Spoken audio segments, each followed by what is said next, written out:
প্রাক্তন মুখ্যমন্ত্রী এসেছিলেন, সেখানেও ওনারা বাড়ির লোকেরা দেখা তো করেনি। ওনার দাদা শুধু বলেছিলেন যে আমি বিচার চাই, বিচার দিতে পারবে লোকাল প্রশাসন, অর্থাৎ তিনি পুলিশ এবং রাজ্য প্রশাসনের উপর আস্থা রেখেছেন। এটা একটা বড় পাওনা।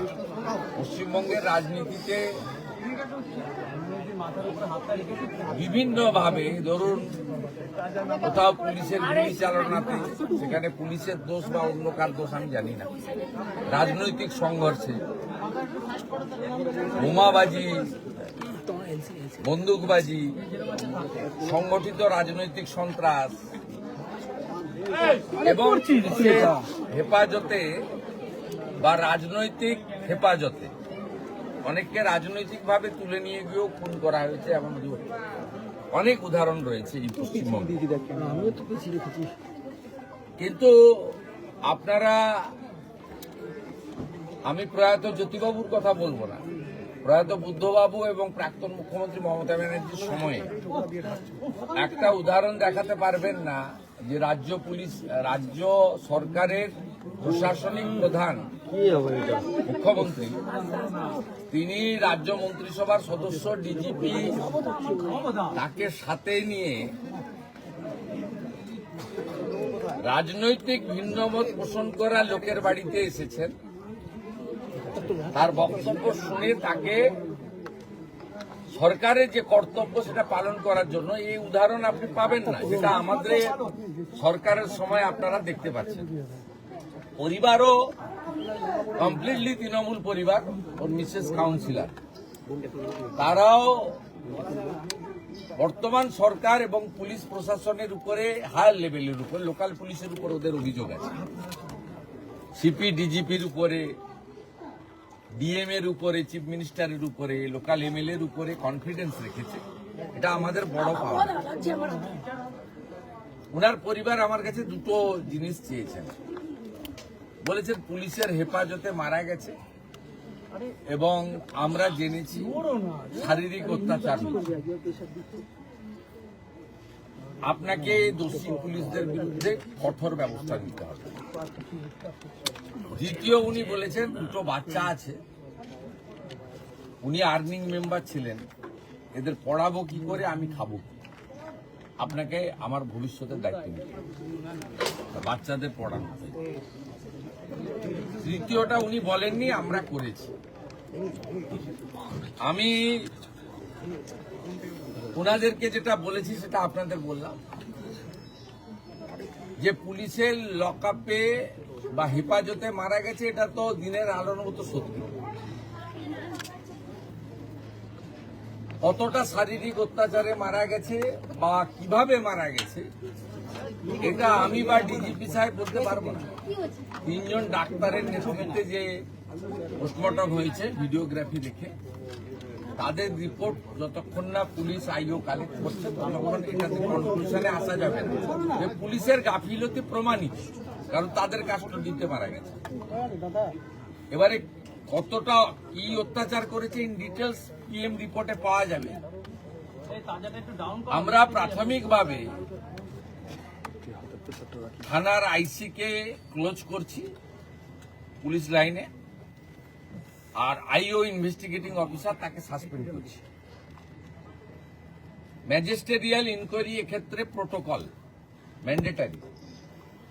সাধারণত ডেপুটি ম্যাজিস্ট্রেট লেভেলে বা এসডিও লেভেলে ইনকোয়ারি হয়। আমরা এক্ষেত্রে ঘটনার গুরুত্ব অনুভব করে এবং পরিবারের দাবি মেনে উত্তর 24 পরগনা জেলা শাসক মহোদয়াকে ম্যাজিস্ট্রিয়াল ইনকোয়ারি করার জন্য দায়িত্ব দিচ্ছি। চিফ সেক্রেটারি বিকালের মধ্যে তার নোটিফিকেশন বের করে দেবেন, অফিসিয়াল অর্ডার বের করে দেবেন, আমি ফিরে গিয়েই করে দেবো ফাইলের সঙ্গে। সেকেন্ড হচ্ছে, ওর পরিবারকে আমি হোম মিনিস্টার, বছরে 3টে অ্যাটেন্ডেন্ট পাই। আমি ওর স্ত্রীকে আমার অ্যাটেন্ডেন্ট হিসেবে চাকরি দিলাম। উনি শোক কাটিয়ে ওঠার পরে লোকাল থানার সঙ্গে অ্যাটাচ থাকবেন এবং 12 মাস 15,000 টাকা করে এরা পায় অ্যাটেন্ডেন্ট। 12 মাস কমপ্লিট হলে গ্রুপ ডিতে পার্মানেন্ট হয়ে যায়। কারণ বাকি চাকরি তো পরীক্ষা দিয়ে হয়, আমরা তো ভাবে চাকরি দিতে পারি না। C agreed. আমরা থার্ড যেটা বলেছি যে মৃত্যু অর্থ দিয়ে হয় না, কিন্তু সব প্রদেশেরই সরকার, কেন্দ্রের সরকার একটা দায়িত্ব থাকে। এই জন্য CM relief fund, PM relief fund, এই জন্যই ডিজাস্টার ম্যানেজমেন্ট ফান্ড, এই জন্যই থাকে, ব্যবস্থা থাকে সরকারের। ওরা আমাদের কাছে অর্থ চায়নি, কিন্তু আমি চিফ মিনিস্টার রিলিফ ফান্ড থেকে 10 লক্ষ টাকার একটি চেক আপনার মিসেসকে দিয়েছি। যেটা আপনাকে নিতে হবে না, আপনাকে একটা চাকরি, ছোট চাকরি হলেও দিলাম আমরা। দুটো বাচ্চার নামে আপনি এমআই করে দেন, পড়াশোনাটা দেখতে হবে। আর পোস্টমর্টম রিপোর্টে যা আসবে এবং ডিস্ট্রিক্ট ম্যাজিস্ট্রেটের নেতৃত্বে ম্যাজিস্ট্রেরিয়াল ইনকোয়ারিতে যা রেকমেন্ডেশন দেবে তার ভিত্তিতে পরবর্তী পদক্ষেপ আমরা মেনে চলব।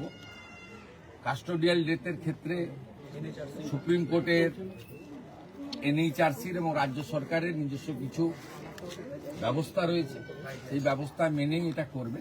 ডিজিপি সাহেব পার্সোনালি এবং হোম সেক্রেটারি ম্যাডাম পার্সোনালি এটা লুক আফটার করবে এবং আমাকে রিপোর্ট দেবে, এবং এমএলএ এবং সিপি প্রপারলি লোকাল ফ্যামিলিকে ইনফর্ম করতে থাকবে যে সরকারের ইনভেস্টিগেশন এবং তার অ্যাকশনের প্রসিডিওরটা কি। গতকাল মমতা ব্যানার্জি বিভিন্ন অভিযোগ করেছে, তিনি অভিযোগ করছিলেন তাকে নাকি মারার চেষ্টা হয়েছে ইত্যাদি ইত্যাদি কিছু। আমি আপনাকে প্রথমত বলি, উনি প্রাক্তন মুখ্যমন্ত্রী এবং একজন বিশিষ্ট রাজনৈতিক নেতা বা নেত্রী হিসেবে প্রোটোকল পান, জেট প্লাস নিরাপত্তা। আমাদের সরকার আসার পরে উনার নিরাপত্তা তুলে নেওয়া হয়নি। উনি যেখানে খুশি যেতে পারেন, যেখানে পুলিশ মনে করে বা 163 থাকে সেখানে রেস্টেন করা হয়। যদিও আমার এই 3 মাস সময়কালে বাড়িপুরে 163 ছিল, যে 4 জনকে অ্যালাউ করা হয়েছে, আমাকে 104 বার হাইকোর্টে যেতে হয়েছে। উনি সব জ্ঞান না দিলেই ভালো, উনাকে আমি পরামর্শ দিতে পারি না।